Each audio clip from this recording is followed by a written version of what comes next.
Episode 8. There are 8 segments in your liver. I'd say Kobe Bryant was the best player to wear the number 8. Next in line, if you ask me, would be the grade 8 Alex Ovechkin. Only 8 episodes in, and I'm already talking about Bitcoin? What the hell is going on here? Beyond MD, episode 8, here we go!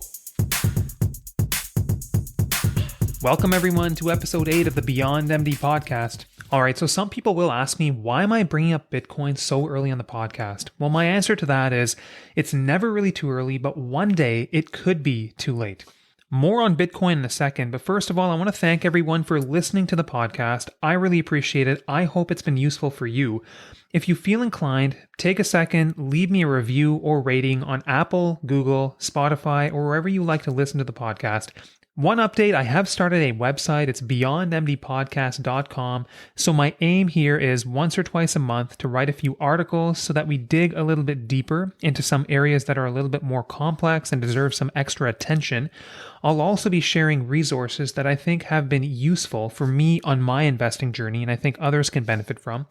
And of course, anytime, feel free to reach out to me at beyondmdpodcast@gmail.com. All right, let's start things off with a quote. We just sat there sucking our thumbs. I feel like a horse's ass for not identifying Google earlier. We screwed up. This is a beauty of a quote from Charlie Munger, who I have all the respect in the world for, but it teaches us some important lessons, which are always continue to think about how our world is changing. Don't overlook, don't dismiss, investigate. For me, these are really important principles that I think we should use to guide our investing journey, and that includes Bitcoin. But let's be clear, I'm not telling anybody to go ahead and invest in Bitcoin. I'm just saying I don't think it's right to be sucking our thumbs on this one. I think it's worth our time to investigate and learn as much as we can. So what is Bitcoin? So it's a digital, decentralized, borderless, relatively scarce product that is gradually gaining acceptance as a store of value.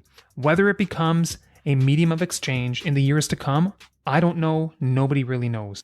But I do think it's important to learn as much as we can about the crypto space because for all we know, this could transform the way that our financial systems operate, and this could have a significant impact for our children. So for me, there are essentially 4 ways in which we come to a decision as to whether an investment is worthwhile. So option number 1, we jump on the bandwagon because our friend told us something and we don't do any of our own research. Now, let's be honest, FOMO gets the best of us, all of us. It happens to me. But this is not the right course of action. Don't do it with Bitcoin. Don't do it with anything. Option number 2 is we hate and we form opinions without doing our own due diligence, without doing research. This is unfortunate. You could be missing out. And frankly, it's kind of annoying. Option number 3 is you conduct your own due diligence, are thorough with your research, and you decide that an investment is worth pursuing and something fits with your investment philosophy. Good for you. Go for it. Option number 4, you're thorough, you conduct your research, and you decide that for you and your needs, an investment is not worthwhile. There is absolutely nothing wrong with this, so try to stick to options 3 and 4 as much as you can. Now, some people will question whether Bitcoin fulfills the criteria for a currency. If you have any doubts, I encourage you to read the piece of writing called The Bullish Case for Bitcoin by Vijay Boyapati. This is a very eloquent piece of writing.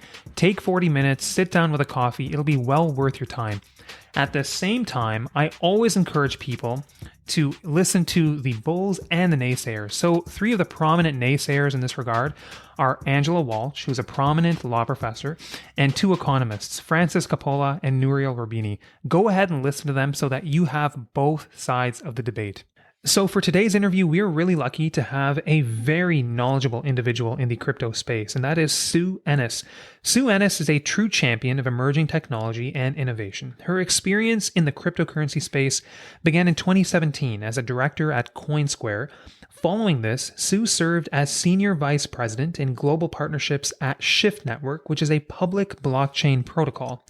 And currently, Sue is head of investor relations at Hut 8 Mining Corporation, which is a Bitcoin miner based in Alberta, and it trades on the TSX. And given her experience, Sue is a sought-after speaker on data privacy, technology, and blockchain panels worldwide. And with that, here's my interview with Sue Ennis. Hey, Sue, welcome to the podcast. Where does the podcast find you? Hi, thank you so much. It finds me at my house here on the Kingsway in Toronto. And yeah, really pumped to be talking to you today. Likewise, Sue. So I'd love to just hear a little bit about your background, specifically in the crypto space, and then what kind of led you to Hut 8 mining? Yeah, absolutely. So my background is actually in traditional financial services. That's what I was doing for about 10 years. I got into the crypto space about mid 2017, and a lot of basically how I got into it was from being so incredibly jaded and frustrated. And I hate to say it, but like a little bit dead inside, seeing how archaic and prehistoric some of the processes were that were being used to drive traditional financial services. Hmm. And so while I was there, I started researching like there's got to be a technology that's solving for some of these crazy trade dilemmas, the inability to, reconcile accounts, or the fact that it takes 3 days to settle a stock and a trade. So I started doing research into what technology is addressing this. There must be something that is solving this. And that's when blockchain technology came on my radar. I started learning a lot more about Bitcoin, decentralized, currency. And so I made the decision to leave financial services and ultimately get into the crypto and blockchain space. I actually started in 2017. My first gig in the space was at Coinsquare. So that's one of Canada's largest exchanges. I think I was like hire number 17, which was wild because I got hired right before Bitcoin hit its initial $20,000 in 2017. So it was like the Wild West. It was like Lamborghinis and parties and just like revenge of the nerds, like all of these, brilliant kids that had been playing in the dark corners of the internet and like mining this cryptocurrency Bitcoin were suddenly worth like hundreds of millions of dollars. Wow. So it was wild. It was really fun. It was wild. And then, but I knew I didn't want to be just like selling crypto at Coinsquare. I wanted to actually be in the blockchain space. So then I joined a digital identity company called Shyft Network. And we work with governments worldwide to provide decentralized identity solutions. And then just through my network, I had a couple of people who told me about, like I knew about Hut 8, but they hired a new CEO, Jamie Leverton, in December. And she's like the Queen's Gambit of technology transformation mandates. Like she's very famous in the traditional technology world. Hmm. And so I had a couple of our mutual friends say, you two got to meet, you two got to meet. I initially was like, yeah, no, it's okay. Like she sounds awesome, but I was happy where I was. And then I met her and we hit it off, and she told me the Hut 8 story, and I was like, oh my gosh, I got to get on board with this. And then, yeah, joined them back in December. But I basically, to answer your question, I've been in the crypto blockchain space for about 4 years.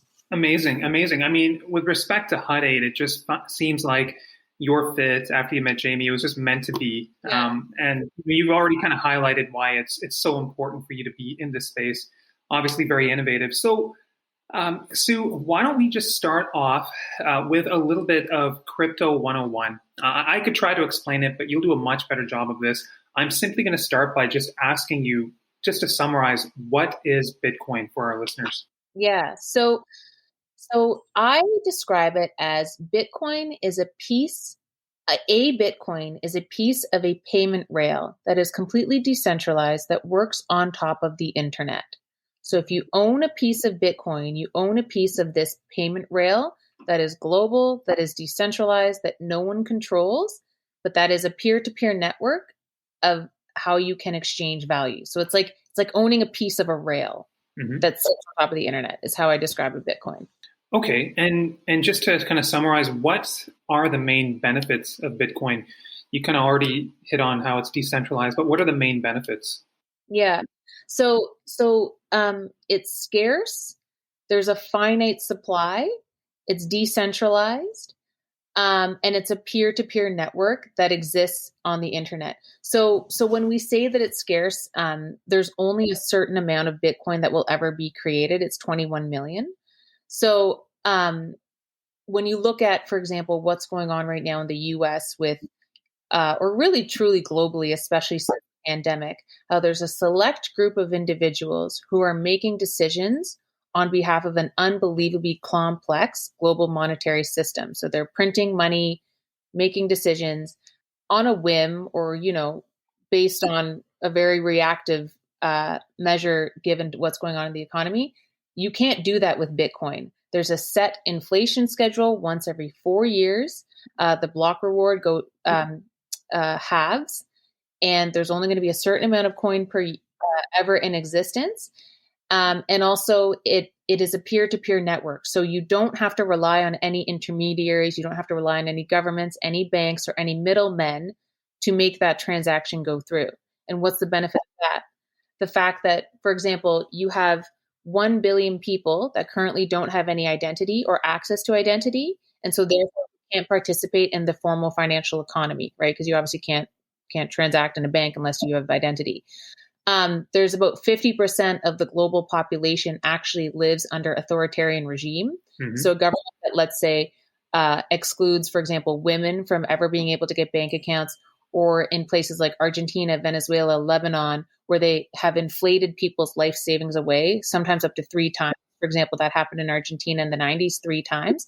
So Bitcoin is an alternative to that monetary system. And that is the significance of it. And especially again, in given all the printing that's happened since COVID started, I think I read the other day that I think the Fed has printed about $5 trillion, 12 cents. So I think that's why there's such an uptick in demand now into Bitcoin, because people are looking for scarcity, they're looking for finite assets, and they're looking for a hedge against this inflationary currency. Okay, I just want to touch on the supply of Bitcoin. So I've heard 21 million over and over. So it sounds like that is a set ceiling and it's never going to change from that? Or is there something in the future that could result in the supply of Bitcoin increasing? No. It's the way that it's designed, like it's cryptography. So the actual way that the cryptography is designed is that there is only that particular set amount that will ever be in existence. Perfect. And so in terms of what's fueling the demand for Bitcoin right now, I think you already pointed to many different possibilities. So I look at money pouring into the economy, the potential for inflation and debasing our currency. Then we look at something decentralized, where one has the ability to use their money without an intermediary, without needing permission to use their money. And then finally, we're in a growing digital world where I think we're seeking faster, more seamless digital transactions. But it sounds like, from what you're telling me, the main driving force seems to be a hedge against inflation. Is that what I'm getting here? I would say for sure that it's been an accelerator for adoption over the past 10 months. Like, for example, Goldman Sachs reported that 40% of their clients in like institutional, so that would mean, basically anyone I'd say who has a net asset under management of like 2 million plus, 40% of their clients actually own crypto now. And I believe, you have, for example, JP Morgan has come out and put out 146,000 price target on Bitcoin. Citibank has come out and issued reports saying that they think these are just the beginning innings of Bitcoin. So it has been that never ending sort of printing that's happened over the past 12 months that I think have accelerated adoption, though it was already on these institutions' radars before. But yes, I'd say the past year has really accelerated the demand and, quite frankly, people's comfort with looking at digital assets, just because the digitization of everything has been accelerated, right? Because of COVID, you got stimulus checks coming out, having to order everything online because you can't go in to the store. So just in general, people's comfort with going more digital and transacting more digitally has also been a benefit to the adoption. Okay. And just so we can iron down the basics, can you just summarize the blockchain to us and why that's so important for Bitcoin? Yeah. So Bitcoin runs on a Bitcoin blockchain, and that's just like the decentralized railroad that the actual Bitcoin runs on itself. So you can look at it as like, again, a decentralized railroad that anyone who's got that Bitcoin car can drive on. You can look at it as a public bulletin board that anyone can see anyone's ledger or who owns what at any time. Mm-hmm. And yeah, the benefit of that is that it's not centralized, it's completely decentralized, and it's open and public so that anyone can look or transact on it. And that's the benefit of the blockchain. Oh, and it's an immutable ledger. A blockchain is when we're speaking about Bitcoin, it's immutable, and that's another big benefit of it. Okay, okay. And one of the things that people talk about is Bitcoin scalable? Like when we're talking about mass adoption. So I guess in terms of transactions per second, I don't want to get too technical, but I understand that, in the last several years, there's also been the introduction of the Lightning Network that will enhance efficiency. So I guess in terms of where we're at right now, Sue, do you foresee any issues in the foreseeable future when it comes to Bitcoin being scalable, if it is going to be adopted by a larger set of the population? Yeah, so I think the main use case for Bitcoin, you know, in its infancy, it was more used on the transaction side of things, but the actual use case for it now is more on the store of value side of things. Um, and yes, you're right. There have been tertiary uh, projects and applications that have been developed around the Bitcoin ecosystem to address some of the speed issues that have come with it. It is scalable in terms of the ability for people to transact on the network. But for example, when you look at other coins, you would perhaps probably build more on something like an Ethereum if you wanted to actually build an application, or let's say like a new tool that someone would use. But that's not really the best use case for Bitcoin. Bitcoin is better for like store of value, set it, hold on to it. Not like a day-to-day transaction, at least not where we are right now. Okay, okay, that's very helpful to know. And I'm just wondering because you live and breathe this stuff every day. So in your conversations with people, like from what I understand, there are certain areas of the world, certain countries where people seem to be embracing Bitcoin more. Like I was reading some stats on like Nigeria, Vietnam, the Philippines, even Yeah. Latin America, and I can understand. You look at countries like Argentina, Venezuela, they've gone through hyperinflation, major devaluing of their currency. So I can see why they're embracing it. But are you finding that North America and Europe, are we finally catching up or are we way behind? What are you kind of noting in your conversations?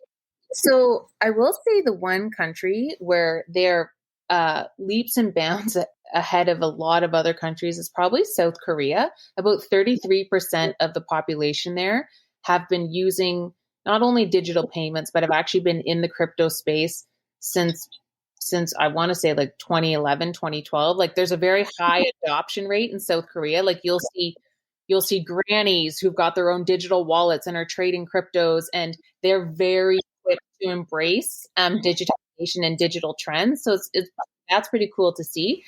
But I wouldn't say we're behind in the sense that um, there's so many tools and providers, and you've got Wealth Simple. You can now buy Bitcoin on Wealth Simple. You've got Goldman Sachs, I think, is getting into the custody game. Um, BMO just got behind the Bitcoin ETF. So I wouldn't say we're behind. Canada is also relatively accommodating in terms of regulation around Bitcoin. Like I think we're using a constructive approach to it, which is good. So, so I wouldn't say we're as far ahead as some of the people in Asia, but we're definitely, I'd say we're up there for sure. And we are fostering innovation, I would say.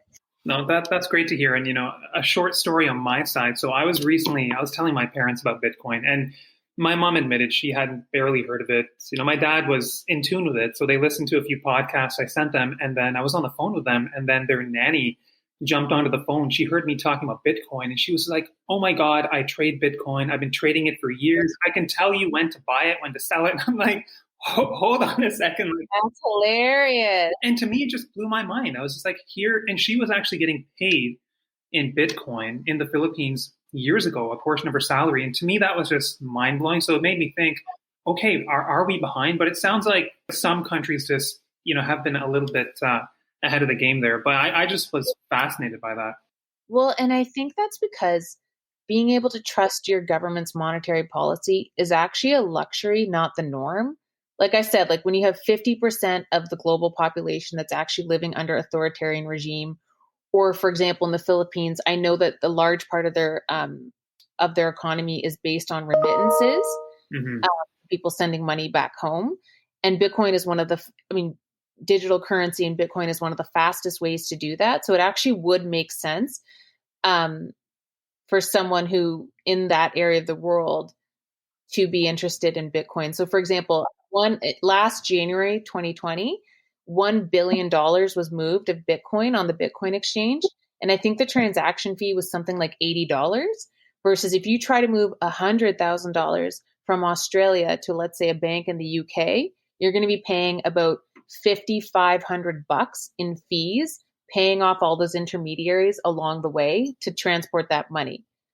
So it's a cost-effective way too, right? Which I think is also appealing to a lot of these digital cultures as well. So I think so. So it sounds like right now, even like the transactions across borders, large sums, it's useful for that, right? yeah, big time.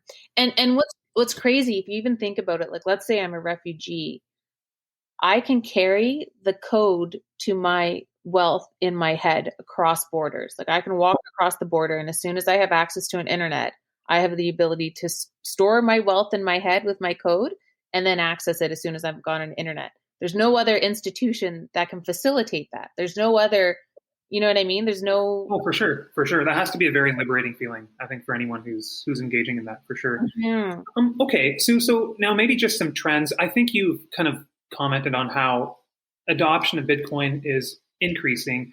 So I'm assuming every year, in terms of the percentage of the world's population, although we have discrepancies, every year more and more people are holding Bitcoin, right? And I imagine with that, more and more people are eventually starting to get paid in Bitcoin. That's correct, right?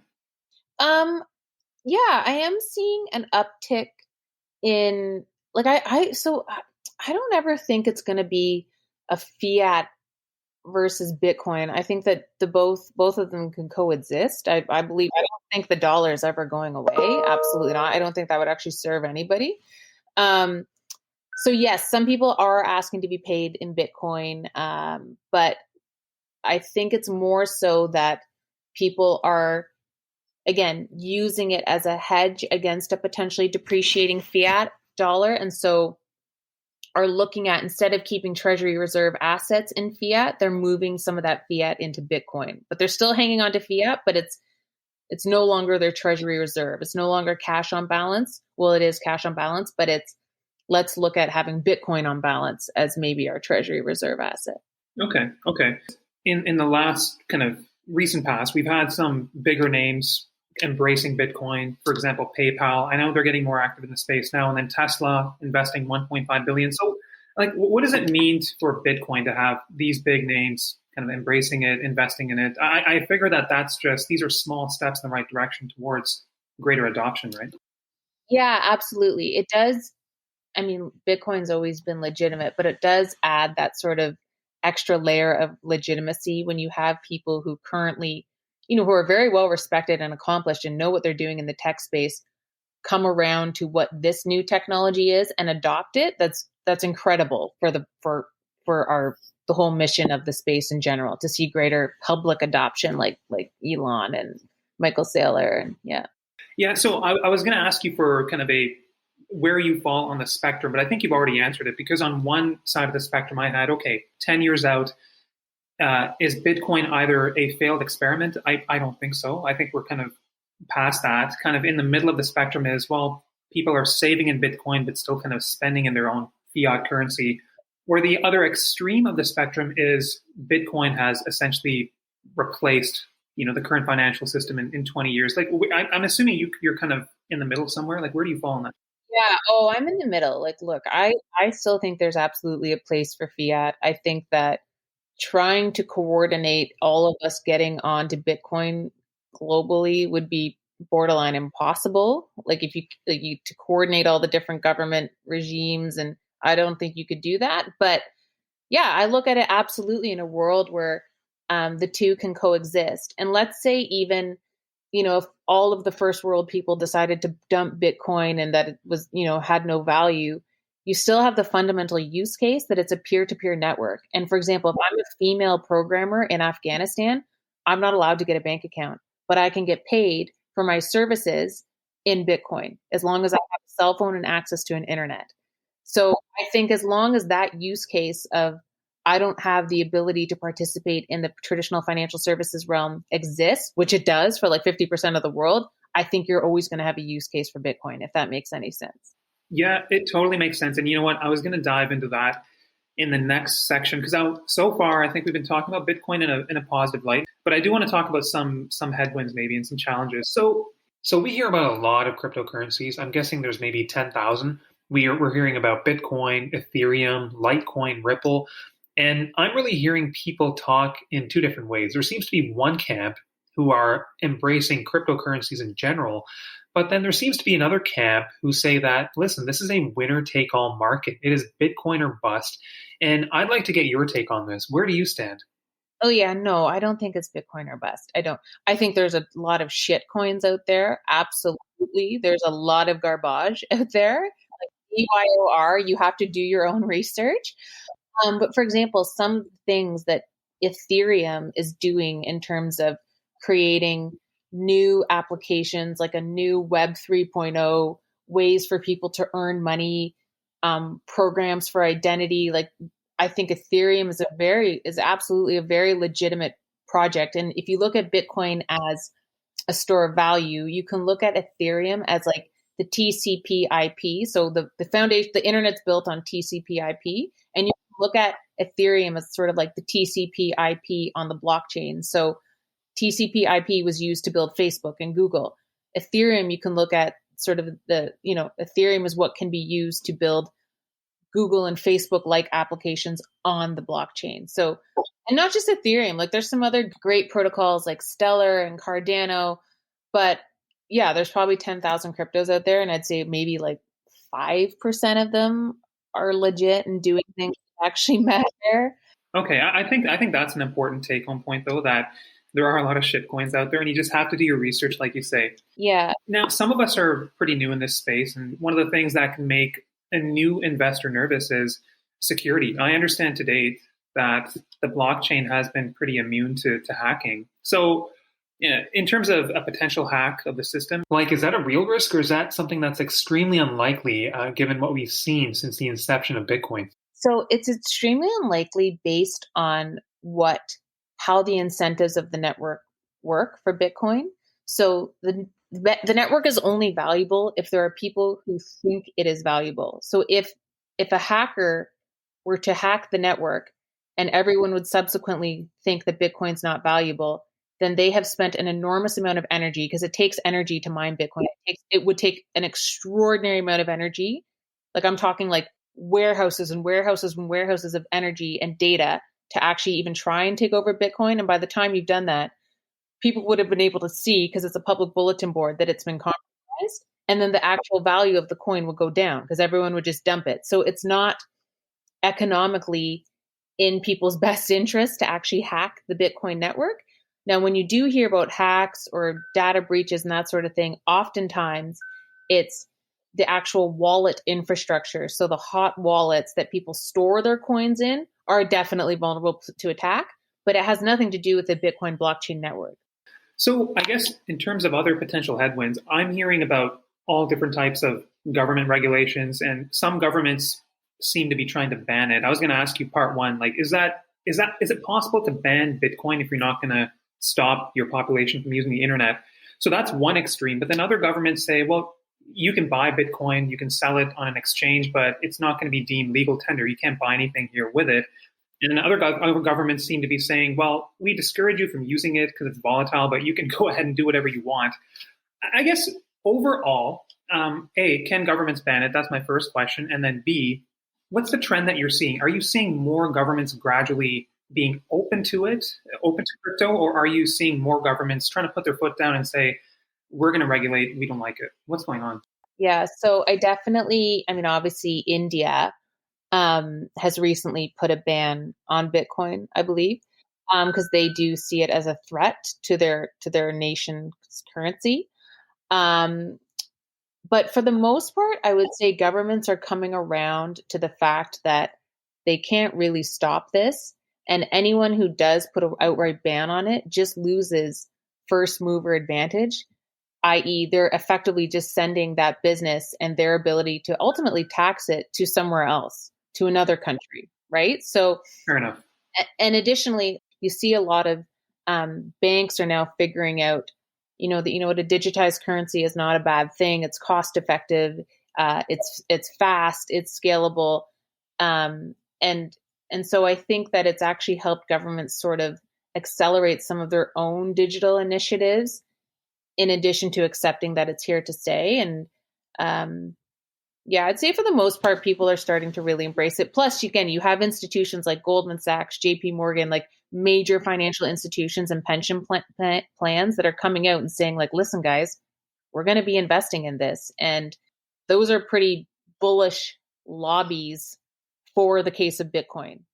But you mentioned the digital currencies. So, for example, with China, I think they seem to have been working on the digital yuan for like a number of years now. And in terms of, you talked about people not having access to the financial system. So I read a stat that there might be 2 billion people in the world who are unbanked. I don't know how true that is, but to me, that seemed like a huge opportunity for crypto. But if countries continue to start producing their own digital currency, then to me, that kind of threatens mass adoption, doesn't it? So no, we look at it as actually a benefit because, again, you have citizens who are now somewhat, I don't want to say forced, but who are being encouraged to learn what a digital wallet is, to learn how to set up an online identity. And so when the government alone is encouraging people to take up and become more familiar with those tools, we see it as actually a good thing because it like the ability to then pivot and start learning about, okay, wait, so what else is out there? Because I'm now comfortable with how to transact online. It's actually a good thing. Interesting. See, I'm kind of a glass half empty kind of guy, so I probably looked at it one way, and then I like that though. I like that how it can help somebody pivot and actually learn the system a little bit better.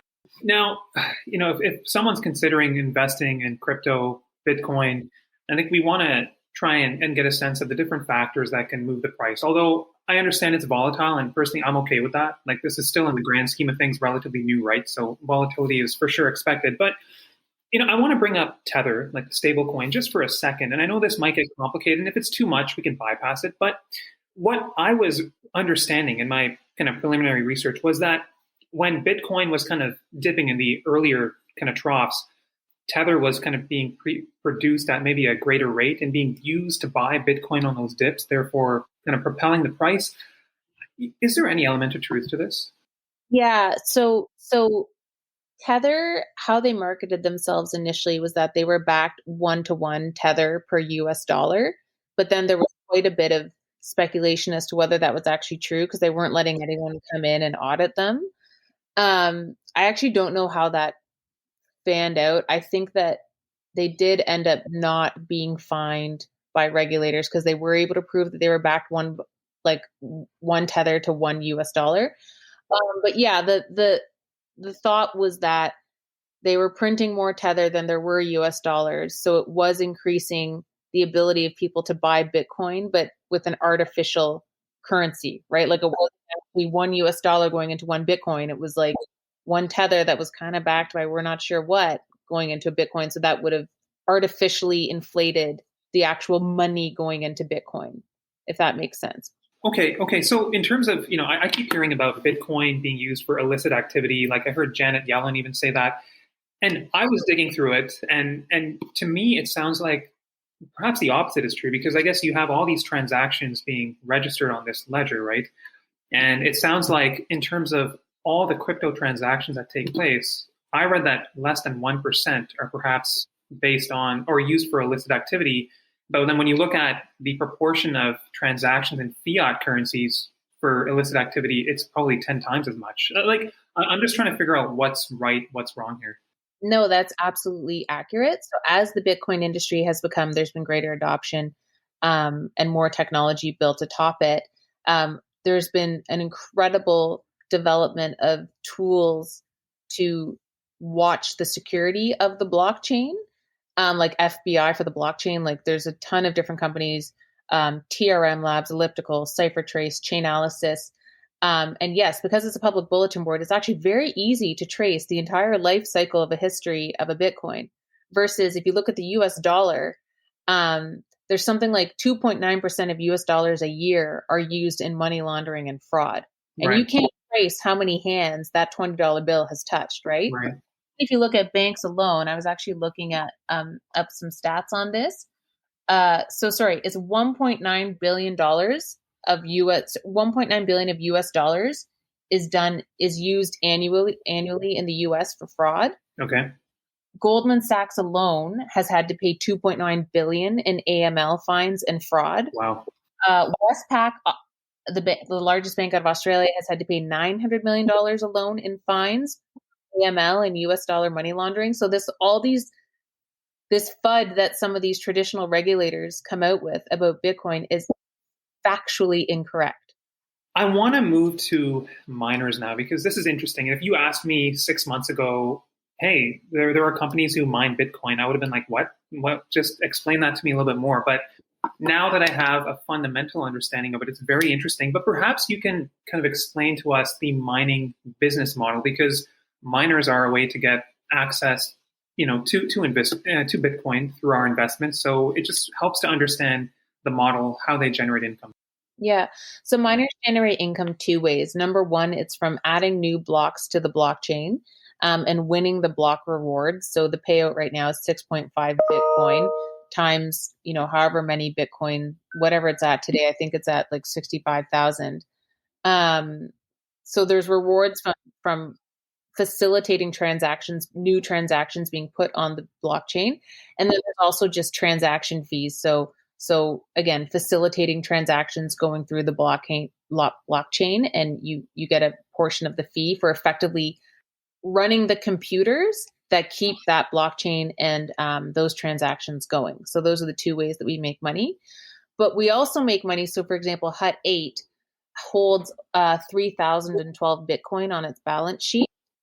And then 1,000 of those Bitcoin right now are held in a high interest savings account. So, there's a lot of instrumentation that miners who mine Bitcoin can use to build income on top of their HODLed Bitcoin. There's also another really interesting business case that's coming up that I just wanted to briefly talk about. Yeah. You may hear that, Bitcoin's bad for the environment. It uses all this energy. Miners use all this energy, but there's actually an incredible relationship, a symbiotic potential growing relationship between the oil and gas space and Bitcoin miners. So in oil and gas production, there's a thing called flare gas, which is particularly like it's the excess waste that comes from producing oil. And oil and gas producers, they're only allowed by law to produce a certain amount of flare per day, per year, per week. And if they go beyond this amount of flare gas, so this amount of waste from production, then they have to actually shut their productions down and they can't produce. So oil and gas users or oil and gas operations are very incentivized to flare as little as possible. Okay. The problem with how oil and gas machinery actually works is 30 to 50% of the actual stack of an oil and gas like vents and flares this gas no matter what. Like it's very hard to control. Okay. So what they can do with Bitcoin mining operations is Bitcoin miners can come in on a mobile fleet, set up their mining operations, attach a satellite so that they have the internet, and actually capture that flared gas and convert it into heat to be used towards mining Bitcoin. So it's a really interesting It's a really interesting way that, number one, miners can effectively capture, instead of that wasted flare gas going into the atmosphere, they can actually capture it and then digitize it and use it as heat. And then oil and gas guys are incentivized to have these miners come in and set up shop because they can then keep producing and not have to worry about hitting that flare ceiling and having to shut down production. There's very creative ways that excess waste can be used to produce in a productive asset in the economy like a Bitcoin. That's really helpful to know because there are environmentally conscious investors out there who have wondered, well, what are the implications of Bitcoin mining and specifically the carbon footprint? But on that, Sue, like in terms of the carbon footprint of Bitcoin, I've heard some crazy stats. Some people say, well, all the miners worldwide, when they're mining, their carbon footprint exceeds that of Argentina as a whole. And then I don't know, is there truth to that? Oh, for sure. It's energy intensive, but it's just, we find it so funny in the community that, again, this is traditional FUD that we think a lot of regulators or, institutions have used because they don't understand the space. So yes, Bitcoin is energy intensive, but I just gave you the example of the oil and gas being able to repurpose wasted energy to put it into productive asset. But No one also has ever really called out the fact the amount of energy the US uses to maintain the US dollar as the global currency, the amount of war activity that happens to make sure that the US dollar is used, the amount of energy used to keeping the US dollar in power is actually the same amount that Romania uses in a year. Christmas lights alone in North America, so the 3 weeks that we've all got Christmas lights in our house, uses more energy than El Salvador uses in a year in 3 weeks. So, but no one talks shit about Christmas lights. Yeah, I know. You know what I mean? So it's just funny. And I mean, and it's not true, but it's sort of like, well, okay, what else? This isn't the most energy wasting asset out there. Like, Now, in terms of Hut 8 specifically, so you talked about how many Bitcoins Hut 8 has in its treasury, and I understand that every miner has a certain mining capacity. Like, are you able to shed light on, because Hut 8, how does it compare to other miners, whether that's in the US or abroad, in terms of Bitcoins held, mining capacity? yeah, so we have the largest amount of self-mined Bitcoins of any publicly traded miner in the world. We actually, based on some of the charts and research that's been done, we are the fifth largest holder of Bitcoin of any publicly traded companies. So the charts, like, I think it's MicroStrategy, Elon, there's a couple of other players, and then we're at number 5 for largest amount of holdings. Wow. Yeah, which is good. It's good because, again, we believe in the bull case for Bitcoin and the fact that we think there's a lot of really sophisticated, interesting financial instrumentation that can be built on top of Bitcoin.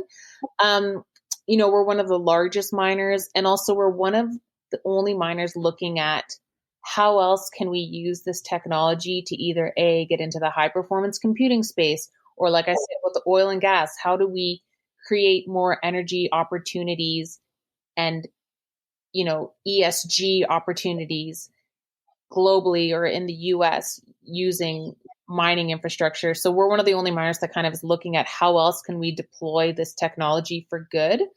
So yeah, those are sort of two of our major differentiators. Great. I mean, that sounds very promising. And just in terms of mining, first of all, Bitcoin is described as something being decentralized. And then people who will argue that point will say, well, in terms of where the miners are located, that seems to be somewhat more centralized. I guess 60% or so in China. Correct me if my stats are wrong.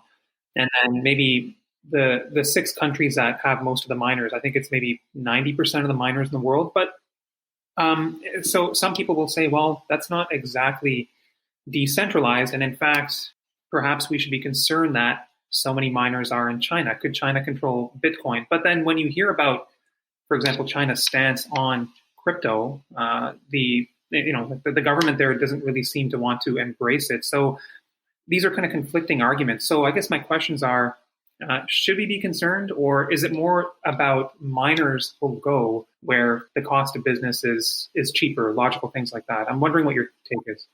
Exactly. Miners will go where the cost of electricity is the absolute cheapest, because that's the biggest cost that goes into creating Bitcoin is power. So even and so again, you actually have an incredibly distributed network of miners. Yes, there are quite a few in China, but there's actually a ton in Canada, Kazakhstan. They're pretty. There's a pretty aggressive distribution actually throughout the world.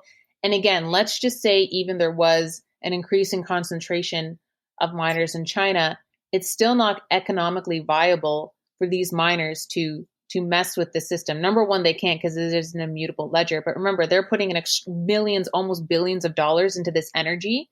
They want to make sure they're producing an asset that has value, right? So to worry about, it's just not in miners' economic interest to manipulate or create problems for the Bitcoin blockchain, because then all the energy they've spent money on will be worth for nothing. Yeah. Okay, perfect. And just a final question on miners. So miners, they mine Bitcoin. I understand right now, is it around 18 million Bitcoins have been mined, give or take? And there's maybe 3 million to go ballpark. So I guess once all 21 million Bitcoins are mined, then will miners be generating income off transactions, and I guess it's like volume of transactions as there's more mass adoption. Is that kind of the Yeah, model? yeah, it would be transactions. You would still make money on that, but that's also why Hut is looking into other sources of revenue, because you want to make sure that you're a business that can survive this, like the cyclicality of any commodity, and Bitcoin is still a commodity. And yeah, that we wouldn't want to just be hanging our hat on transaction fees, because again, there's so much more that we think you can do if you build financial services on top of your treasury reserve asset, or if you look into the energy space and potentially, if you're not using that captured energy to mine Bitcoin, you can always sell it back to the grid. Like if we had been set up in Texas when they had that cold snap, we could have actually technically some of that captured waste flare gas, we could have actually sold back to the grid, potentially at a profit. Um, so yeah, it is transaction fees that will keep them in business, but we do think that there's more opportunity to build alternate streams of revenue around that. So now, kind of getting to the end, let's say we have all this information and someone's considering, okay, maybe I want to invest in some Bitcoin. There's different ways I understand to do it. So you have coin exchanges, a new ETF was launched, and then there's also mining companies. Do you have any just general advice for a beginner who's just about to get involved? I would definitely say, so don't put anything in that you're not afraid to potentially lose. Like I really don't think Bitcoin's going to go down to zero ever. Like I said, because of all the stuff we talked about, but it is still a very volatile asset. So if you've got your life savings, I would not put it all in Bitcoin. I would diversify your portfolio. But yeah, I mean, the benefit of using like a wealth symbol is that, which is where I hold my Bitcoin right now, that they do sort of all the custody work for you, and you pay a little bit of money for that. But that's one of the benefits of, you don't have to hold your own wallet. You don't have to remember your own password. Wealth Simple kind of does it all for you, and it's easy to trade or cash out if you want. Um, if you want to own your own Bitcoin, you can do that with a cold wallet. Like Ledger was a very popular, like, or Trezor, they're very popular cold wallets. And that's great, but you do take on the additional risk of, if you lose that, it's gone. Like I don't know if you heard in 2017 when Bitcoin was worth something, there were guys who had accidentally thrown out their USB key that was now worth $30 million. Like I heard crazy stories of people. Yeah, I heard crazy firsthand stories of like that. Um, yeah, the ETF is good. I mean, again, it's definitely like a financial instrument. You will be paying fees in terms of having that company manage it for you. Which is around 1%, I think, right? Yeah, yeah. Yeah, I mean, I would be one of those sob stories. I would be a case who would lose their password. I lose my passwords all the time, so I don't think I'm suitable for holding a wallet. I also heard a story about somebody, I guess they chucked their computer out and it went to a landfill, and they went to the landfill to try and dig it up, and they lost their Bitcoin. So I had read something about that. Oh no, that's true. That's true. In that the stories, like those aren't fibs. Um, or again, there's proxy plays, right? Like you can invest in a crypto miner like Hut 8, like Hive. Or you can even invest in a crypto broker. So, for example, Voyager Digital, that sells and buys Bitcoin on behalf of people, or like a Coinsquare, you can just buy shares in their stock, because one of the benefits of that is that they make money on both sides of the Bitcoin trade. So if everyone thinks Bitcoin is suddenly worth nothing, they're going to sell like crazy on Voyager Digital's platform, or buy like crazy. Either way, that platform makes money. So that's stock I hold as well. So those are just some of the different ways to play on the asset class. And then in terms of the coin exchanges, like any security risks there, like have you heard of those exchanges being hacked? And if somebody, I guess, doesn't have a hard wallet and they're kind of keeping it on the exchange, have people lost Bitcoin on exchanges? Yeah, they have, for sure, internationally, for sure. And the hard part is that there's very little international law or recourse available. If, let's say, you're a Canadian and you gave your money to a Nigerian exchange and then it got lost. Like I had one client at Coinsquare who had something like 4,000 Bitcoins, and he had put like 3,000 of them into this random exchange in the UAE that was frozen and effectively just went out of business, and he never got his. Oh my I gosh. know, it was crazy. So So yes, like there is risks associated with that. But if you're using like a Coinsquare or a Voyager Digital's out of the US, they're coming to Canada.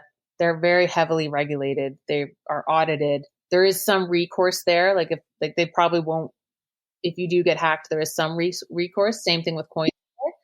But yes, it is definitely possible. For sure, it is possible on an exchange, for sure. Okay, but in terms of the main coin exchanges accessible to us in Canada, is it basically Coinbase and Gemini? And are those kind of the two big ones? The two big ones would be Coinsquare and Coinbase. Yeah. Yeah. And Gemini. Yeah. I would put Gemini up there as well. You already gave us some good advice about investing in Bitcoin. And I guess the final question is everyone wonders with the recent spike in prices, Sue, is it too late to invest in Bitcoin? I think I know the answer, but I'm going to ask you anyway. I don't think it is. I don't think it is. But personally, I'm not sure if I see a $146,000 price tag on it like JP Morgan sees. And you can also buy a piece of a Bitcoin, right? Like you can buy little pieces of a Bitcoin. You don't have to go and blow your load spending $65,000 on just one. I actually would recommend maybe not doing that again, unless you thought you were going to be in a place where all of your money was potentially going to be inflated away. Then I would say maybe it is a good idea to put it in Bitcoin. But no, I don't think it's too late to invest. And like we talked about, there's so many proxy investments you can do to play on the asset class. Buy stock in a crypto broker, buy stock in a crypto miner, buy a tiny piece of one on Wealth Simple. So, Sue, I have to admit, this for me was probably the most challenging topic to prepare for just because it's so new. But I have to say the most enjoyable topics for me to prepare for. And I had a blast reading about it. And honestly, just to hear it from you, somebody who's in the industry, doing this every day, I think you've done a great job explaining it in really basic concepts. And it's been just a pleasure to talk to you about this. yeah, thank you so much. And again, like there's so much interesting stuff that happens. And even I've been in the industry for 4 years. Even if you talk to people who've been in the industry for 10 years, they'll say they still don't know everything because it moves so fast that it's impossible to be an expert on any of this. But yeah, it's a really exciting time. And I'm really happy that we got to chat today. Yeah, pleasure to have you on here. Take care, okay? Okay, bye. I thought Sue gave some really good advice today, especially at the end when she said you do not need to run out and start making it rain with Bitcoins. There are so many different ways to play the asset class.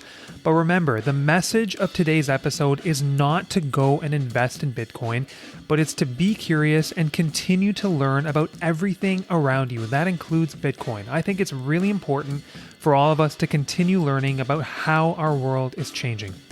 If you like what you're hearing, please feel free to download, subscribe, and spread the word. Until next time, stay safe, everyone, and stay savvy.